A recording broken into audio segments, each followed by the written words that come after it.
인류 역사에서 몇 가지 혁명적인 변화들이 있었습니다. 그 중에 하나가 바로 인권에 관한 문제입니다. 예전에 정말로 심각했던 인종차별의 문제, 또 남녀차별의 문제들이 지금은 많이 사라졌습니다. 그런데 중요한 것은 차별은 안 되지만 다름에 대해서는 인정을 해야 한다라는 것입니다. 이 다름이라고 하는 것은 차별의 문제를 극복한다고 해결되는 일이 아니기 때문입니다.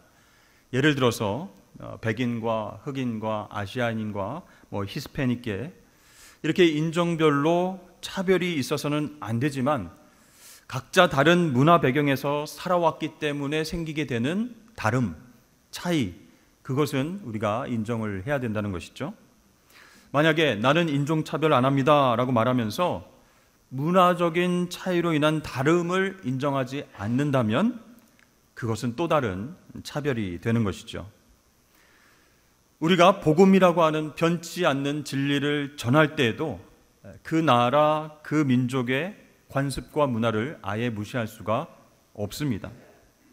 자, 오늘날 복음과 문화가 충돌하는 상황이 종종 생기게 되는데요. 그 상황 가운데서는 어떻게 하면 지혜롭게 그 문제들을 풀어나갈 수 있을까? 오늘 말씀을 통해서 함께 생각해 보기를 원합니다. 오늘 고린도전서 11장에 기록된 사도 바울의 권면은요, 당시의 시대적이고 문화적인 상황을 이해하지 못하면 우리가 오해하기가 쉽습니다. 남자와 여자의 문제에 대해서 말하고 있는 오늘 말씀을 그 당시 고린도 사회의 문화를 알지 못하게 되면 이건 성차별적이다, 이건 전혀 복음적이지 않다, 이렇게 오해할 수 있다는 것입니다. 자, 먼저 바울은 1절 말씀해 보니까 내가 그리스도를 본받은 것 같이 너희도 나를 본받으라, 이렇게 권면하면서 시작하고 있습니다. 여기에 나타난 사도 바울의 마음은 무엇일까요? 여러분, 내가 평생을 독신으로 살면서 복음을 전했으니까 여러분도 그렇게 하십시오, 그런 내용이 아닙니다. 내가 감옥에 갇혀서도 복음을 열정적으로 전했으니까 여러분들도 그렇게 하십시오, 이렇게 권면하는 것이 아니라 너희는 나를 본받는 자가 되라. 뭘 본받으라는 거예요? 바울의 마음속에 있는 열정, 예수 그리스도를 닮으려고 노력하는 그 모습들을 닮으라 라고 얘기를 하는 것입니다. 우리는 종종 하나님께서 쓰시는 사람들을 바라보면서 이해가 안 될 때가 있습니다. 우리 눈으로 보면은 단점투성이에요. 근데 하나님께서 쓰시는 거예요. 근데 잘 살펴보면 하나님은 그 사람의 순전한 마음을 보시고 쓰실 때가 있다라는 것을 깨닫게 됩니다.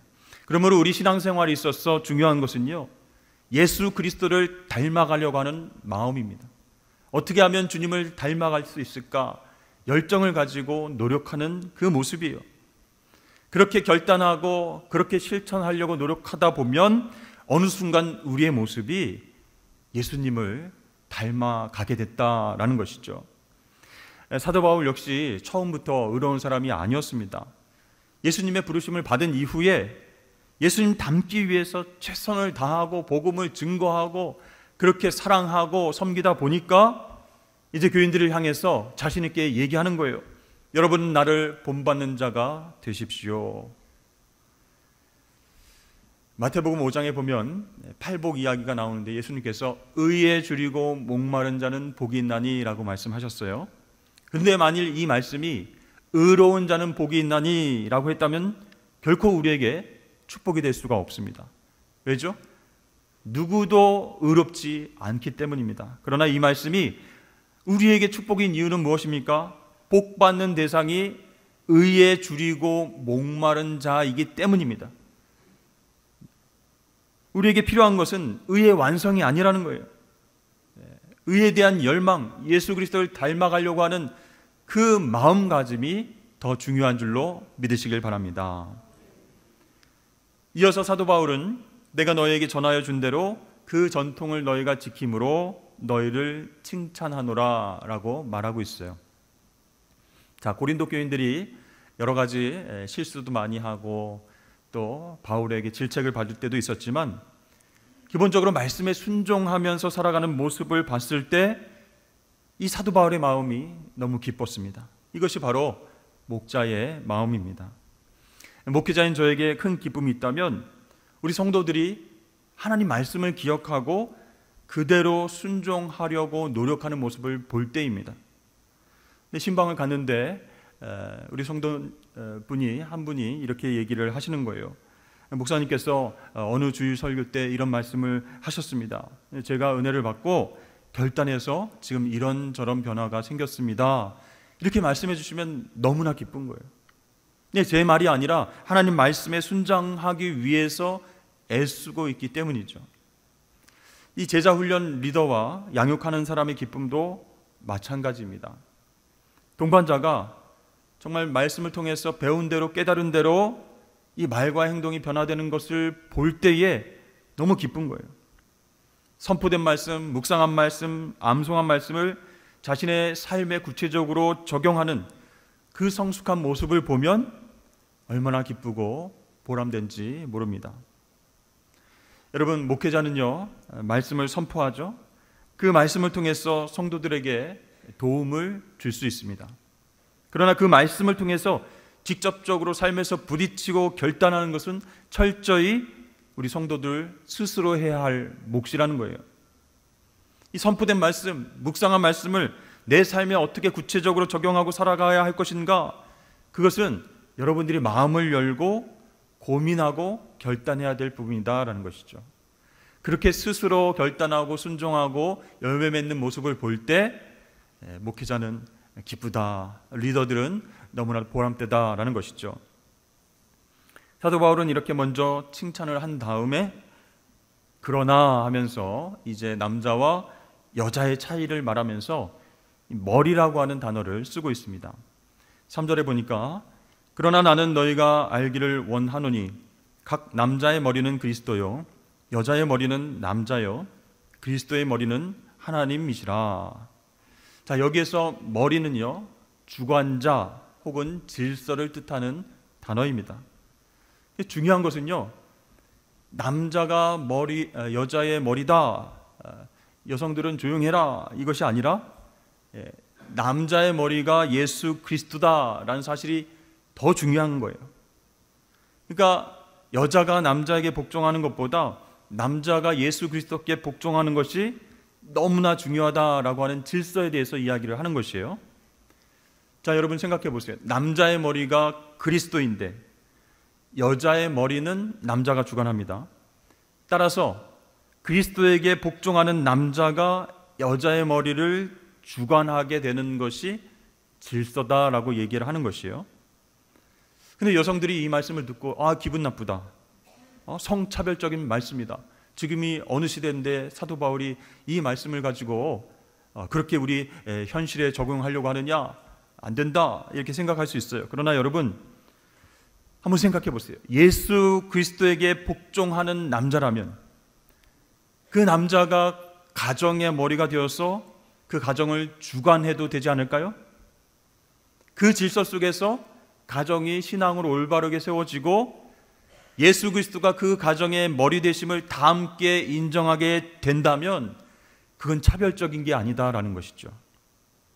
여러분, 예수님께서 세상을 주관하시는 방법은 세상의 방법과는 다릅니다. 그래서 우리가 기억해야 할 것은 남자가 여자보다 더 많은 영적인 특권을 갖고 있다는 것이 아니에요. 서로의 위치와 역할이 각각 따로 있다. 차별은 아니지만 차이점, 다름이 있다라는 점이에요.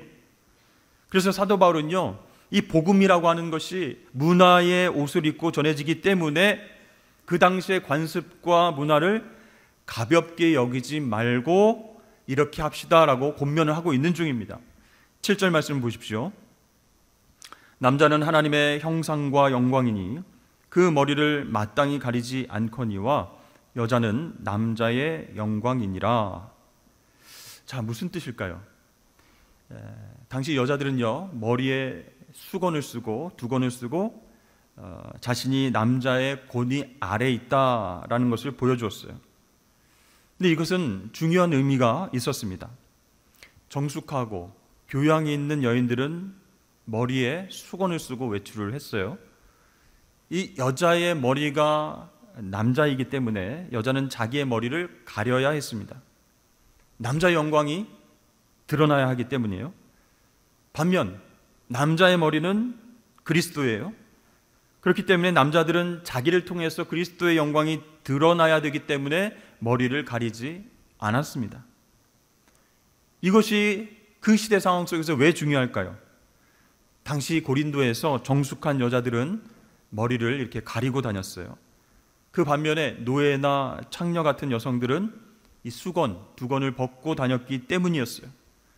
그러므로 당시 문화에서 이 두건을 쓰지 않고 두건을 풀고 사람 앞에 여성이 선다는 것은 상당히 천박한 차림이었다라는 사실입니다. 더욱이 당시 고린도 사회는 성적으로 굉장히 문란했고 심지어 고린도 교회 내에서도 음행의 문제로 어려움을 겪고 있었기 때문에 사도 바울은요, 이 상황과 문화를 고려해서 교회를 섬기는 여성들의 차림새에 신경을 썼던 것입니다. 그런데 고린도 교회에 은혜 받은 여성분들이 오잖아요. 그 여자분들이 머리에 아무것도 쓰지 않고 예배에 참석하고 그렇게 교제를 하게 되었습니다. 어떤 마음이었을까요? 우리도 예수 그리스도의 은혜로 자유케 된 하나님의 자녀다. 그래서 세상의 차별과 편견을 넘어서서 우리도 남자처럼 수건을 쓰고 다니지 말자. 이런 분위기가 퍼져나가고 있었던 것입니다. 그런데 바울은요, 그런 거 다 이해한다. 그렇지만 그런 차림새가 복음을 전하는 데에 방해가 될 수 있다라고 생각해서 권면을 지금 하고 있는 것이에요. 유진 피터슨의 메시지는 이 부분을 이렇게 풀어서 쉽게 썼습니다. 제가 읽어드리겠습니다. 부부관계에서 남편의 권위는 그리스도에게서 오고 아내의 권위는 남편에게서 온 것입니다. 그리스도의 권위는 하나님의 권위입니다. 그리스도의 권위를 존중하지 않으면서 하나님과 대화하거나 하나님에 대해 말하는 사람이 있다면 그는 그리스도의 명예를 실추시키는 자입니다. 여자들이 예배 중에 머리 덮개를 쓰는 관습은 기본적으로 여기에서 유리한 것입니다. 그러나 여기서 남자와 여자의 차이를 너무 확대해서 해석하지는 마십시오.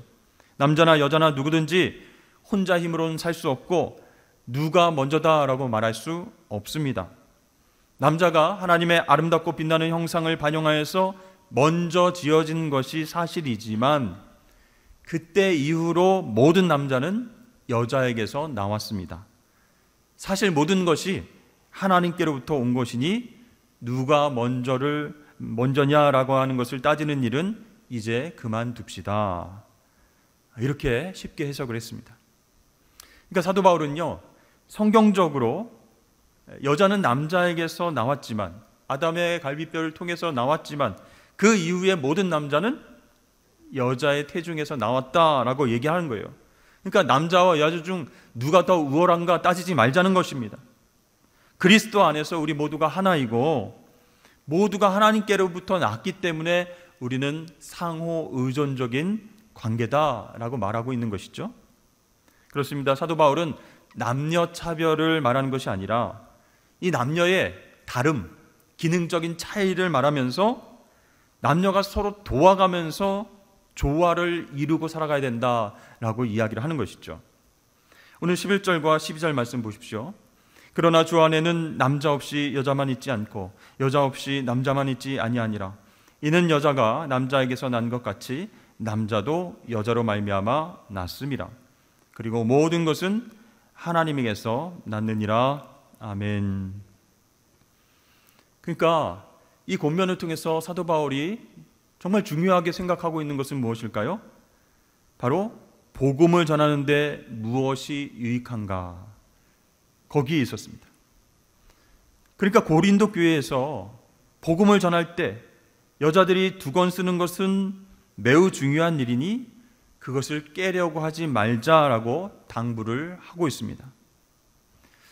여러분, 우리도 이 관습과 문화가 진리는 아니지만 복음 전하는데 무엇이 유익하게 작용하느냐를 늘 생각할 수 있어야 한다는 것이에요. 이 사도 바울은 이 복음 진리에 대해서도 여러 차례 강조하고 말을 했지만 누구에게 덕이 되느냐에 대해서 더 많이 이야기를 했다는 것이에요. 그런 면에서 다음 말씀은 매우 중요합니다. 13절에서 16절까지 말씀 보면 너희는 스스로 판단하라. 여자가 머리를 가리지 않고 하나님께 기도하는 것이 마땅하냐. 만일 남자에게 긴 머리가 있으면 자기에게 부끄러움이 되는 것을 본성이 너희에게 가르치지 아니하느냐. 만일 여자가 긴 머리가 있으면 자기에게 영광이 되나니 긴 머리는 가리는 것을 대신하여 주셨기 때문이니라. 논쟁하려는 생각을 가진 자가 있을지라도 우리에게나 하나님의 모든 교회는 이런 관례가 없느니라. 자, 여러분, 사도 바울은요 말씀에 순종하며 살아가는 고린도 교인들에게 복음과 문화 사이에서 제대로 정립되지 못한 그 사고방식에 대해서 지금 지적하고 있어요. 그러면서 여자가 머리가 긴 것이 또 남자는 머리가 짧은 것이 좋다 이렇게 말을 합니다. 왜 그럴까요? 구별되기 때문이다라는 것이요. 그러면서 본성이 너희에게 가르치지 아니하느냐 이렇게 말하죠. 그 말은요, 이 본성과 욕망은 다르다는 뜻이에요. 본성이 이건 자유롭지 않아, 자연스럽지 않아 라고 우리에게 가르치고 있는데도 우리는 육신의 욕망에 따라서 그래도 하고 싶어, 나 이렇게 할 거야, 그렇게 행동할 때가 종종 있다는 것입니다. 여러분, 하나님은요 우리에게 무엇이 옳고 그른지 판단할 수 있는 본성을 주셨어요. 그런데 우리의 신앙이 잘못되는 것은 왜 그럴까요? 그 본성에 따르지 않고 욕망을 따르기 때문이다 라고 말합니다. 사실 우리가 예배 시간에 보면 커피를 들고 오거나 아주 짧은 옷을 입고 오시는 분도 계시고 덥다고 해서 정말 다리가 다 드러나고 슬리퍼를 신고 오시는 분들도 있어요. 또 휴대폰 소리가 울리면 안 되겠지 하고 점검을 해야 되는데 아차 하고 그냥 예배 중에 설교 중에 울리는 경우도 있어요. 그럼 끄면 되는데 그때 이렇게 받으시면서 통화하시는 분들도 있습니다. 여러분, 이것은 우리의 욕망에서부터 비롯될 때가 많다는 거예요. 본성은 이렇게 하면 안 되는데, 자연스럽지 않은데, 그래도 내가 편한데 어때? 내가 하자는데 뭐가 불만이야? 이러면서 욕망에 따라서 그 신앙을 덮어버릴 때도 있다는 것이죠. 여러분, 우리에게는 보편적인 규범이 있습니다. 이것은 하나님이 주신 본성으로 누구나 알 수 있는 거예요. 그래서 본성으로 규범 지키는 것은요, 신앙 지키는 것과 더불어서 중요한 의미가 있다는 것이에요. 그래서 종종 우리가 신앙생활을 같이 하는 사람들 중에 비이성적으로 생각하고 행동하시는 분들이 종종 있게 됩니다. 신앙이라는 이름으로 내가 하나님께 응답받았어, 하나님께서 이렇게 하라고 하셨어 하면서 인간의 이성과 상식을 덮어버리면서 살아가는 분들도 계시다는 거예요. 근데 여러분, 하나님은 우리에게 신앙을 주셨을 뿐만 아니라 우리에게 중요한 이성도 주셨어요. 그것은 보편적인 규범입니다. 무엇이 옳은지 누구나 다 알 수 있는 그런 규범을 따를 수 있는 본성을 주신 거예요.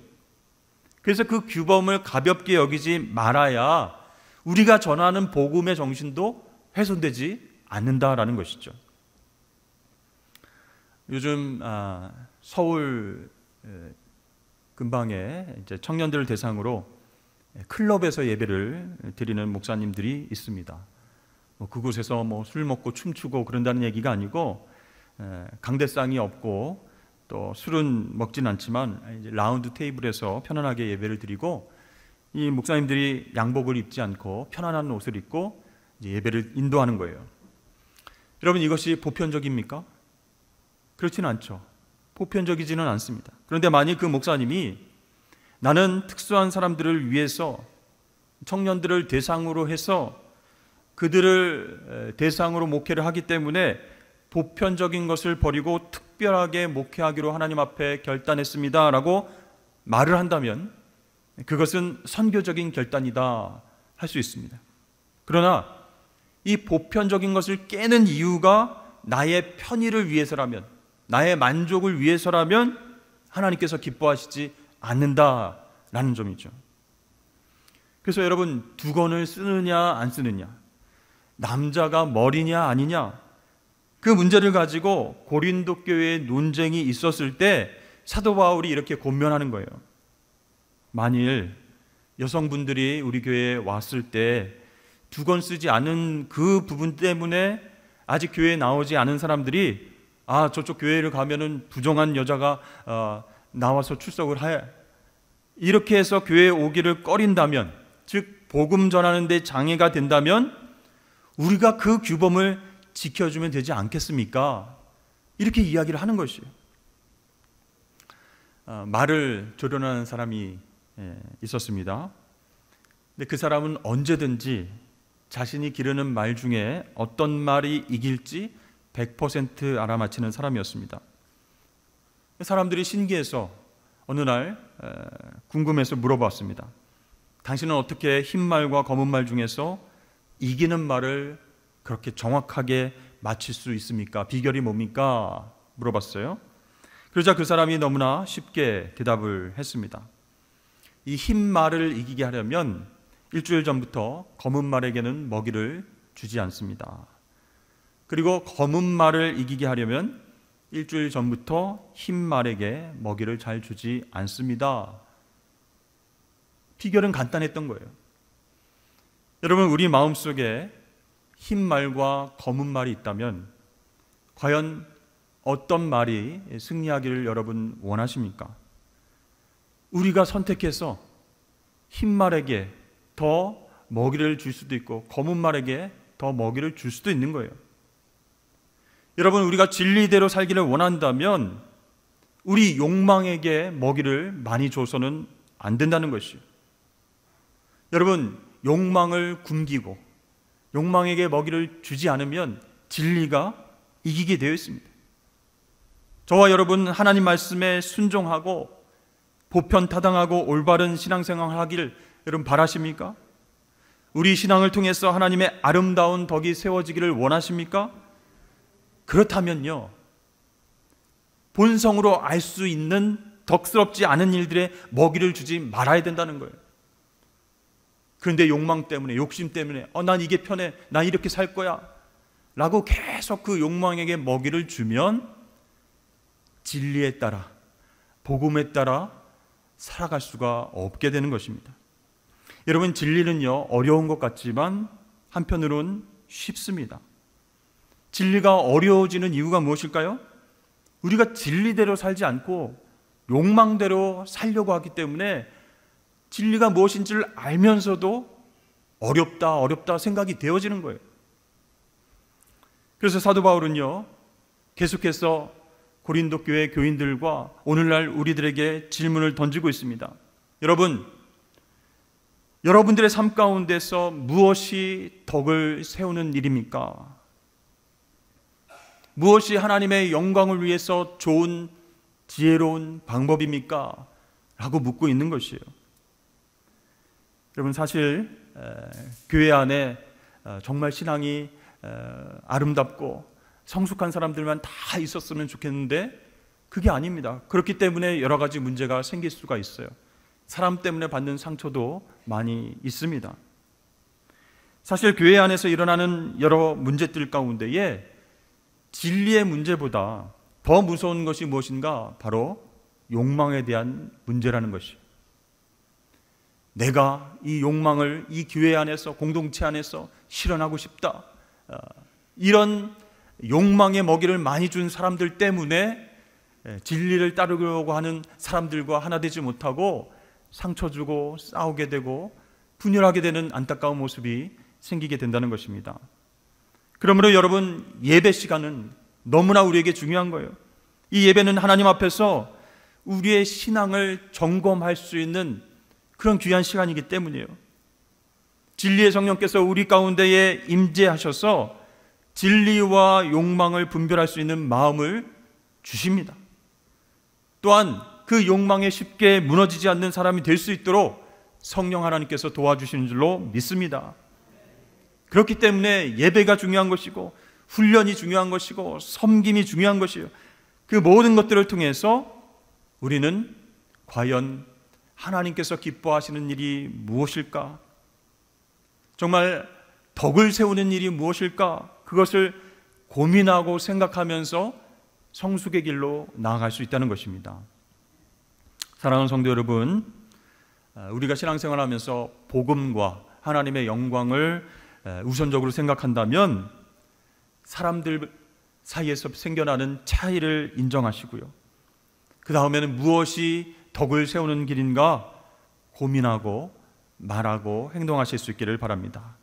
그럴 때 하나님은요, 지혜로운 우리의 판단을 통해서 또 정말 무엇이 덕인가라고 고민하는 그런 영적인 결정을 통해서 복음이 효과적으로 우리를 통해서 전해질 수 있도록 우리를 사용하실 줄로 믿습니다. 여러분, 그렇게 예수 그리스도의 아름다운 덕을 세워가시고 전할 수 있는 저와 여러분 되시길 주의 이름 축복합니다.